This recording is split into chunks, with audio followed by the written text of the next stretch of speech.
Welcome to the F1 Blog's YouTube channel. Today we're going deep into one of Formula One's most dramatic partnerships. I'd say Red Bull Racing and their Renault engines. You might be looking at all these articles we've got here and thinking, wait, didn't Red Bull win with Honda? Right. You're right, but before the whole Verstappen-Honda era, their engine supplier was actually Renault.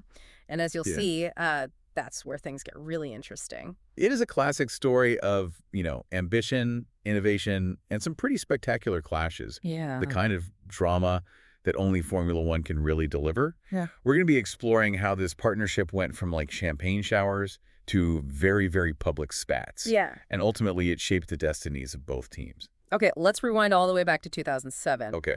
When Red Bull decided to partner with Renault, they were looking for a competitive edge. Had they been with other engine suppliers before this? Yes, they'd had stints with Cosworth and Ferrari. But they really wanted to kind of step up their game. And at the time, Renault had a reputation for building very powerful and reliable engines. So they seemed like the perfect partner for Red Bull's very ambitious goals. And it seemed to work pretty well, right? Didn't they start winning championships almost right away? Well, not right away. It took a few years for the partnership to really click. Okay. But when it did, it was really an explosion of success. They won 4 consecutive drivers and constructors championships. Wow. From 2010 to 2013 with Sebastian Vettel behind the wheel. 4 in a row. That's incredible.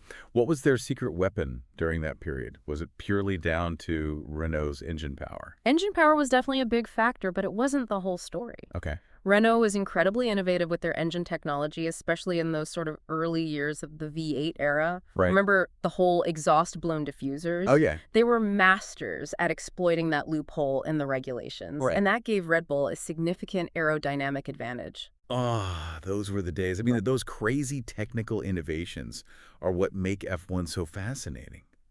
But hang on.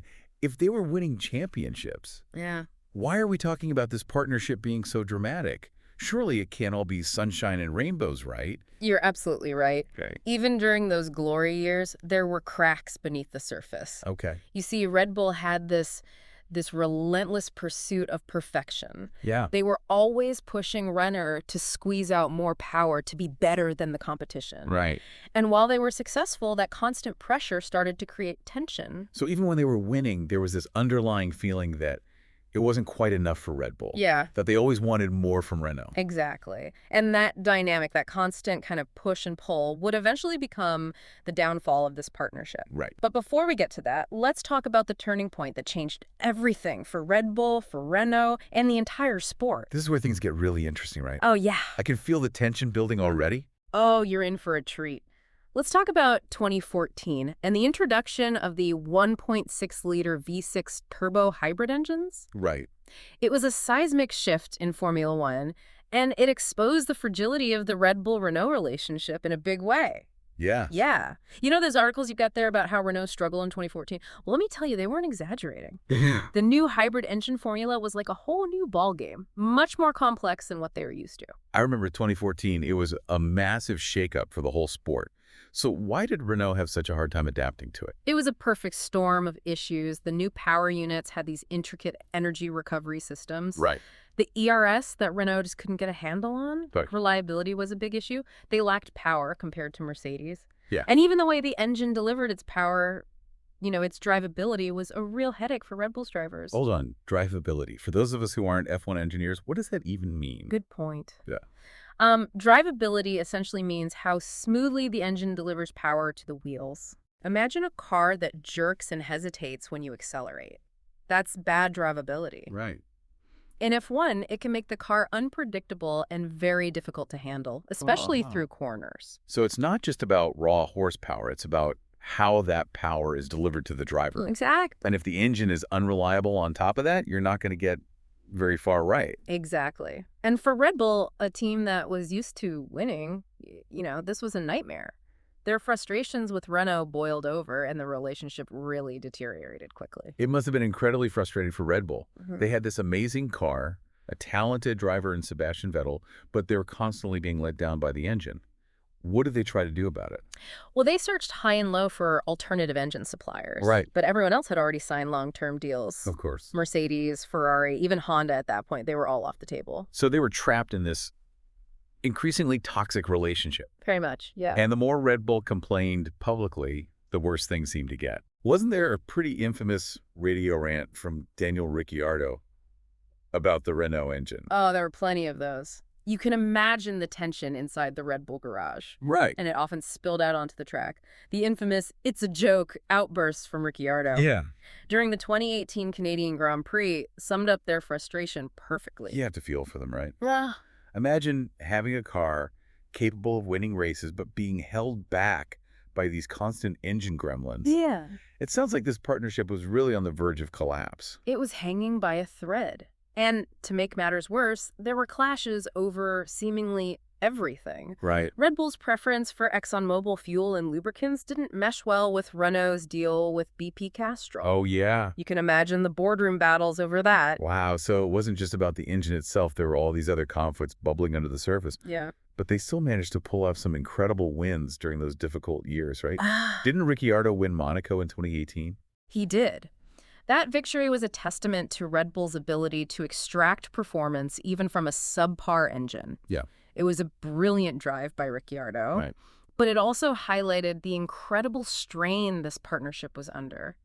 Even in victory, there was a sense of what if? Yeah. What if they had a more reliable engine? Could they have achieved even greater things? It's like they were constantly fighting an uphill battle. Like they had this incredible chassis and a talented driver lineup, but the engine was always holding them back. Yeah. But eventually they found a way out, right? Yes, they did. And it involved another team that was having its own engine troubles. Okay. McLaren, remember they were struggling with Honda at the time? Right. And that would inadvertently create an opportunity for Red Bull. So McLaren was having a tough time with Honda, and that opened the door for Red Bull. How did that all play out? Well, Red Bull saw an opportunity. Okay. They knew that Honda had the potential to build a championship-winning engine, and they were willing to take a risk. McLaren, on the other hand, was ready to move on from their partnership with Honda. It was a big gamble for Red Bull, wasn't it? Switching engine suppliers mid-season is a massive undertaking. Absolutely. But Red Bull is known for being bold and, making these strategic decisions. Yeah. And they had already seen some promising results from Honda in their sister team, Toro Rosso, so they decided to just go all in. And that gamble paid off in spectacular fashion. The Verstappen era began, and Red Bull finally achieved that level of dominance they had been craving all those years. Yeah, it was a perfect match. Red Bull provided Honda with a top-notch chassis and a world-class driver in Max Verstappen. Right. And in return, Honda delivered the power and reliability that had been missing for so long. What's fascinating is how the Red Bull-Honda partnership was built on collaboration and mutual respect. Yeah. It was a stark contrast to the constant bickering and blame games of the Renault years. You're right. There's a great story about how Red Bull's Adrian Newey, their legendary designer, actually flew to Japan to meet with Honda engineers before the partnership even began. Wow. He wanted to understand their philosophy, their way of working. It was a gesture of respect that went a long way in building trust between the two teams. That's incredible. It shows how important the human element is in Formula One. Yeah. It's not just about having the fastest car or the most powerful engine. It's about having the right people working together towards a common goal. Couldn't agree more. And that's something that Renault seemed to struggle with after Red Bull moved on. Yeah. They continued to invest in their engine program, but they never quite managed to replicate the success they had achieved with Red Bull. So Renault became their own factory team again after buying back Lotus. Yeah. Did they ever manage to get back to winning ways? They had a few moments of brilliance. Like Esteban Ocon's surprise victory in Hungary in 2021. Yeah. But overall, they were outpaced by the top teams, struggling with both performance and reliability. So what happened in the end? Did Renault finally throw in the towel?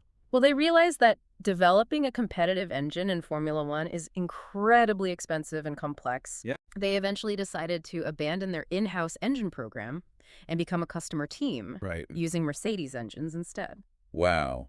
That's a pretty humbling decision for a company with Renault's history in F1. It is. It shows just how much the sport has changed in recent years. Yeah, it does. And it highlights the challenges faced by engine manufacturers in this era of hybrid technology. But who knows? Maybe we'll see Renault return as an engine supplier in the future. Formula One is full of surprises. It certainly is. So you've read all these articles about the Red Bull Renault saga. What are the big takeaways for you? What makes this story so compelling? For me, it's a reminder that partnerships are everything in Formula One.